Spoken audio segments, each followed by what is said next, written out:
श्याम भक्तों, बड़ी एकादशी पर खाटू श्याम जी से अर्जी कैसे लगानी चाहिए और उनसे क्या बोलना चाहिए, आज इस वीडियो के माध्यम से आप सभी को बताने वाले हैं। पूरा वीडियो को लास्ट तक जरूर देखिएगा और बाबा श्याम का ध्यान करके, बाबा श्याम को प्रणाम करके अपनी अर्जी को पूरी होने के लिए बाबा श्याम से प्रार्थना करिएगा। श्याम भक्तों, बाबा श्याम से जुड़ी हुई बहुत सारी वीडियोस हैं जो इस चैनल पर आपको समय समय पर देखने को मिलते रहते हैं। बाबा श्याम से जुड़े रहने के लिए, बाबा श्याम की बातों को सुनने के लिए आप चाहे तो इस चैनल को सब्सक्राइब और लाइक करके बाबा श्याम का आशीर्वाद की प्राप्ति भी कर सकते हैं।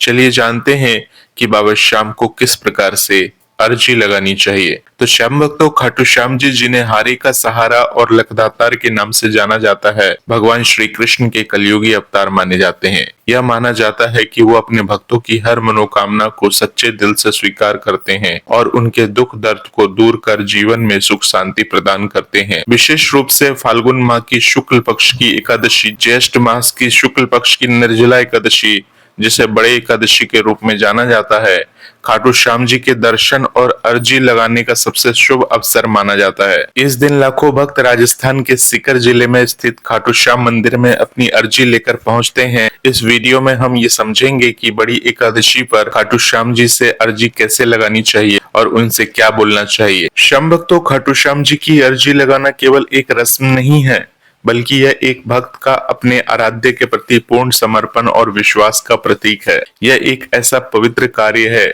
जिससे भक्त अपने मन की इच्छा, दुख या परेशानी को बाबा श्याम के चरणों में रखता है। अर्जी लगाने का अर्थ है अपनी मनोकामना को एक पत्र के माध्यम से बाबा तक पहुंचाना, जिसमें श्रद्धा, विश्वास और भक्ति का समावेश होता है। यह प्रक्रिया न केवल भक्त को आध्यात्मिक शांति प्रदान करती है, बल्कि उसे ये विश्वास भी देती है कि बाबा उसकी हर पुकार को सुन रहे हैं। श्याम भक्तों, बड़ी एकादशी पर खाटू श्याम जी से अर्जी लगाने की प्रक्रिया क्या है, चलिए आगे हम इस वीडियो में जानते हैं। श्याम भक्तों, सबसे पहली बात करें तो मन की शुद्धता और तैयारी, अर्थात अर्जी लगाने से पहले अपने मन को शुद्ध करें। बाबा श्याम सच्चे दिल की पुकार को सुनते हैं, इसलिए अपनी अर्जी में कोई लालच या स्वार्थ न रखे। मन में पूर्ण विश्वास और भक्ति के साथ बाबा श्याम के सामने अपनी बात रखे। श्याम भक्तों, अगर दूसरी बात करें तो स्नान और शुद्ध वस्त्र, अर्थात बड़ी एकादशी के दिन सुबह जल्दी उठकर स्नान करना चाहिए और स्वच्छ वस्त्र धारण करना चाहिए। यदि संभव हो तो पीले या नीले रंग के वस्त्र पहन सकते हैं, क्योंकि ये बाबा श्याम को अति प्रिय वस्त्र है। श्याम भक्तों, अगर तीसरी बात करें तो आप इस दिन व्रत और उपवास भी रख सकते हैं, अर्थात एकादशी का व्रत करना शुभ माना जाता है। यदि आप व्रत रख सकते हैं तो फलाहार या निर्जला व्रत रख सकते हैं। यह आपकी भक्ति को और अधिक गहरा करती है। श्याम भक्तों, अगर हम चौथी बात करें तो बाबा श्याम के दर्शन के लिए आप बाबा श्याम के दरबार यानी खाटू श्याम मंदिर राजस्थान जा सकते हैं, अर्थात आप खाटू धाम की यात्रा कर सकते हैं अगर संभव हो। और यदि बाबा श्याम के दरबार नहीं जा पाते तो अपने नजदीकी श्याम बाबा के मंदिर में भी जा सकते हैं। इसके अलावा श्याम भक्तों, जब आप बाबा श्याम के दरबार जाते हैं तो बाबा श्याम के लिए अपने घर से बना हुआ प्रसाद बाबा श्याम को जरूर अर्पित करें। बाबा श्याम को खोया, मिश्री, माखन या पेड़े का प्रसाद चढ़ाएं, यह बाबा को अति प्रिय है। साथ ही फूलों की माला और इत्र भी आपको अर्पण करना चाहिए। श्याम भक्तों, इसके अलावा पत्र और दक्षिणा, अर्थात एक नया सफेद या पीला कागज, लाल इंक वाला पेन, सूखा नारियल, लाल धागा और 11 रुपए की दक्षिणा आपको तैयार रखना चाहिए। श्याम भक्तों, आप जानते हैं अर्जी लिखने की प्रक्रिया क्या है। तो श्याम भक्तों, जब भी आप बाबा श्याम को अर्जी लिखते हैं तो आपको ऐसे स्थान का चुनाव करना चाहिए जहां पर काफी शांति हो, अर्थात आपका घर का कोई ऐसा कोना हो सकता है जो कि बेहद पवित्र हो और वहां शांति है। उस समय में आप बाबा श्याम को अपनी दिल की बातों को लिख सकते हैं। यदि आप मंदिर में है तो शांत मन से मंदिर के पूजा स्थल के पास बैठे,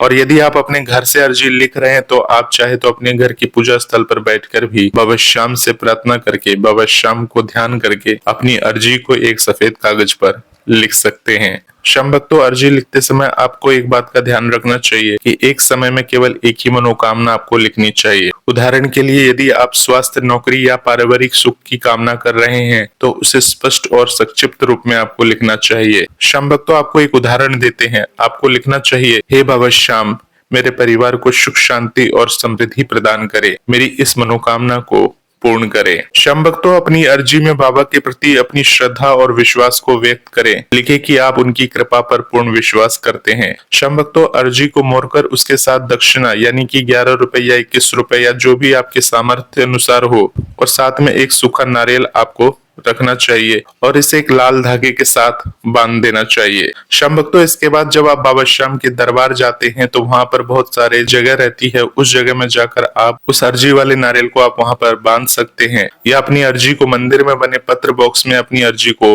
डाल सकते हैं। और यदि पत्र बॉक्स उपलब्ध न हो तो पुजारी को अपनी अर्जी दे सकते हैं ताकि वो आपकी अर्जी को पढ़ सके। इसके बाद श्याम भक्तों, मंदिर में बाबा श्याम की आरती में शामिल होना चाहिए। उनके शीश के सामने हाथ जोड़कर अपनी मनोकामना दोहराना चाहिए और बाबा श्याम से आपको आशीर्वाद लेना चाहिए। श्याम भक्तों, अगर बड़ी एकादशी के दिन भीड़ के कारण श्याम कुंड बंद न हो और यदि संभव हो तो आप मंदिर के पास स्थित श्याम कुंड में स्नान कर सकते हैं या उसका जल अपने ऊपर छिड़क सकते हैं। ऐसी मान्यता है कि इससे पापों का नाश होता है और बाबा श्याम की कृपा की प्राप्ति होती है। श्याम भक्तों, यदि आप किसी कारणवश मंदिर नहीं जा सकते तो घर से भी आप अर्जी लगा सकते हैं, जैसे कि अभी आपको हमने पहले बताया है। इसके लिए आपको अपने घर में एक स्वच्छ स्थान पर बाबा श्याम की चित्र या मूर्ति की स्थापना करनी चाहिए। बाबा श्याम को प्रसाद, फूल और इत्र अर्पण करना चाहिए और साथ ही दीपक और धूप जलाना चाहिए। श्याम भक्तों, जैसे वीडियो में हमने पहले ही बता दिया है वैसे ही आपको अर्जी लिखनी चाहिए, या आपके मन के अनुसार आप बाबा श्याम को अपनी बातें लिख सकते हैं। अर्जी लिखने के बाद बाबा श्याम की शीश के सामने उस अर्जी को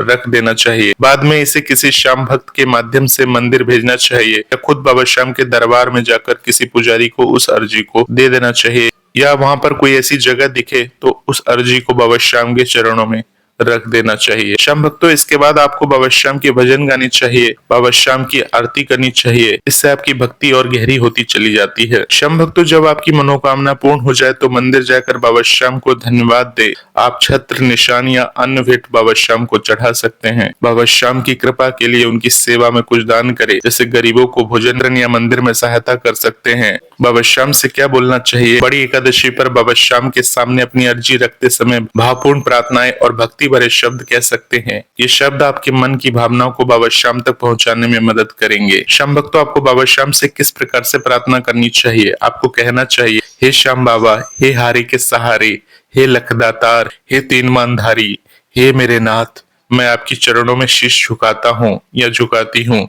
आपकी महिमा अपरंपार है और आपकी कृपा से ही मेरा जीवन संवर सकता है। मैं पूर्ण श्रद्धा और विश्वास के साथ आपके सामने अपनी मनोकामना रखने आया हूँ, अपनी अर्जी रखने आया हूँ।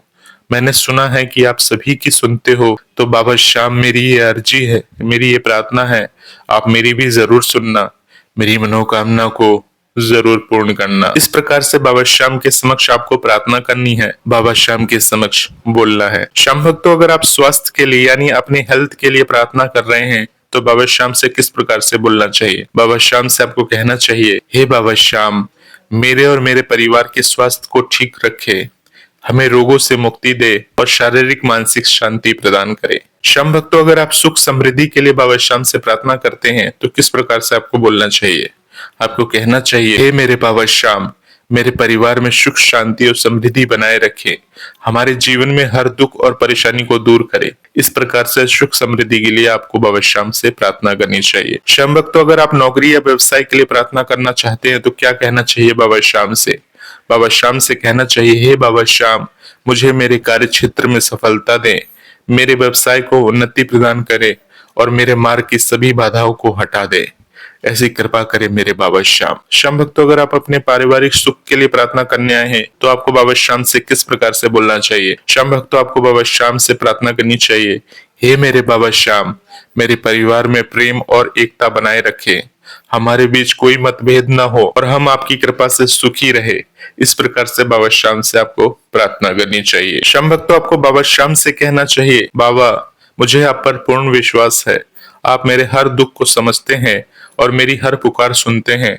मैं अपनी मनोकामना आपके चरणों में समर्पित करता हूँ, जो भी मेरे लिए शुभ हो वही करें। मैं आपके हर निर्णय को स्वीकार करता हूँ। श्याम भक्तों, इसके बाद आपको बाबा श्याम से कहना है, हे बाबा श्याम, आपने मुझे हमेशा सहारा दिया है, मेरे जीवन में जो भी सुख है वो आपकी कृपा से ही है। मैं आपके चरणों में बार बार नमन करता हूँ, प्रणाम करता हूँ। मेरी भक्ति को स्वीकार करें और मुझे हमेशा आपका भक्त बनाए रखें। श्याम भक्तों, इस प्रकार से अगर आप बाबा श्याम से कहते हैं, बाबा श्याम से प्रार्थना करते हैं, तो बाबा श्याम की असीम कृपा आपको जरूर मिलेगी। चलिए श्याम भक्तों, अब बात करते हैं कुछ विशेष बातें और सावधानियां आपको क्या बरतनी चाहिए। श्याम भक्तों, अगर हम पहली बात करें तो अर्जी लिखते समय और प्रार्थना करते समय मन में कोई कपट ना रखें। बाबा श्याम सच्चे मन की पुकार को जरूर सुनते हैं। अगर आपके मन में कोई कपट होगी, अगर आपके मन में कोई नकारात्मक सोच होगी, तो बाबा श्याम आपकी बातों को नहीं सुनेंगे। इसके अलावा श्याम भक्तों, एक अर्जी में केवल एक ही मनोकामना आपको लिखनी चाहिए और मनोकामना को इस प्रकार से लिखनी चाहिए कि उस मनोकामना में आपकी सारी अर्जी पूरी हो जानी चाहिए। श्याम भक्तों, अगर आप ऐसा करने में सफल होते हैं तो इससे आपकी भक्ति केंद्रित रहती है और बाबा श्याम की महिमा बनी रहती है। इसके अलावा श्याम भक्तों, लाल स्याही को शुभ माना जाता है, इसलिए नया पेन और लाल इंक का ही उपयोग करें। अर्थात बहुत सारे लोग हैं काले पेन से, नीले पेन से और अलग अलग तरह के पेन से लिख देते हैं अर्जी को। इस प्रकार से नहीं करें, क्योंकि किसी भी शुभ काम को करने के लिए लाल रंग का उपयोग किया जाता है। तो आप लाल रंग से ही बाबा श्याम को अर्जी लिखें। श्याम भक्तों, बाबा श्याम की कृपा तुरंत या कुछ समय बाद मिल सकती है, इसलिए आपको धैर्य रखना चाहिए और बाबा श्याम पर विश्वास रखना चाहिए। किसी की अर्जी तुरंत स्वीकार होती है और किसी की अर्जी स्वीकार होने में कई महीनों, कई सालों का वक्त भी लग सकता है। श्याम भक्तों, बड़ी एकादशी पर मंदिर में भारी भीड़ होती है, इसलिए समय का ध्यान रखें और ट्रैफिक जामों से बचने के लिए वैकल्पिक रास्ते जैसे रिंगस मंडा रोड का उपयोग कर सकते हैं और उचित रास्तों से होते हुए बाबा श्याम के दरबार पर आ सकते हैं। श्याम भक्तों, खाटू श्याम जी की चमत्कारों की कहानियां भक्तों में विश्वास और भक्ति को और गहरा करती है। उदाहरण के लिए श्याम बहादुर सिंह, जो रेवाड़ी से 200 किलोमीटर पैदल चलकर बाबा श्याम के दर्शन करने आए थे, उन्होंने अपनी भक्ति की शक्ति से मंदिर का ताला तक खोल दिया था। ऐसी ही कई कहानियां हैं जो ये दर्शाती हैं कि बाबा अपने भक्तों की हर पुकार को सुनते हैं। श्याम भक्तों, बड़ी एकादशी पर खाटू श्याम जी से अर्जी लगाना एक पवित्र और भावपूर्ण अनुभव है। न केवल आपकी मनोकामना को बाबा श्याम तक पहुंचाता है, बल्कि आपके मन को शांति और आत्मविश्वास भी प्रदान करता है। सच्चे मन, पूर्ण श्रद्धा और भक्ति के साथ बाबा श्याम के चरणों में अपनी अर्जी रखे। उनकी कृपा से आपका जीवन सुख, शांति और समृद्धि से भर जाएगा। तो होपफुली श्याम भक्तों, इस वीडियो के माध्यम से बाबा श्याम के बारे में काफी कुछ जानकारी मिली होगी। बाबा श्याम से किस प्रकार से प्रार्थना करनी चाहिए, कि किस प्रकार से बाबा श्याम से अर्जी लगाना चाहिए। श्याम भक्तों, इस चैनल पर बाबा श्याम से जुड़ी हुई इसी प्रकार की वीडियोस हर समय आती रहती है। जो भी भक्त निराश है, उदास है और वो चाहता है उसके जीवन में कुछ परिवर्तन हो, बाबा श्याम की कृपा की प्राप्ति हो, तो ऐसे वक्तों को ये वीडियोस देखना चाहिए। श्याम भक्तों, अगर आप इस वीडियो को शेयर करते हैं, परंतु ऐसे लोगों को शेयर करते हैं जो कि बाबा श्याम के भक्त हैं, जिनको इन वीडियोस की जरूरत है और इन बातों को पूरी तरह से सुनते हैं और इन पर अमल करते हैं, तो श्याम भक्तों, बाबा श्याम की कृपा उनके ऊपर हमेशा बनी रहती है और साथ ही साथ बाबा श्याम की कृपा आपके ऊपर भी बनती है। मिलते हैं श्याम भक्तों एक नई वीडियो के साथ। तब तक आप सभी बाबा श्याम का नाम को जपते रहें, बाबा श्याम का ध्यान करते रहें। बाबा श्याम की असीम कृपा आपके पूरे परिवार पर बनी रहेगी। आप सभी श्याम भक्तों को बड़ी एकादशी की हार्दिक शुभकामनाएं। जय श्री श्याम, जय श्री राधे।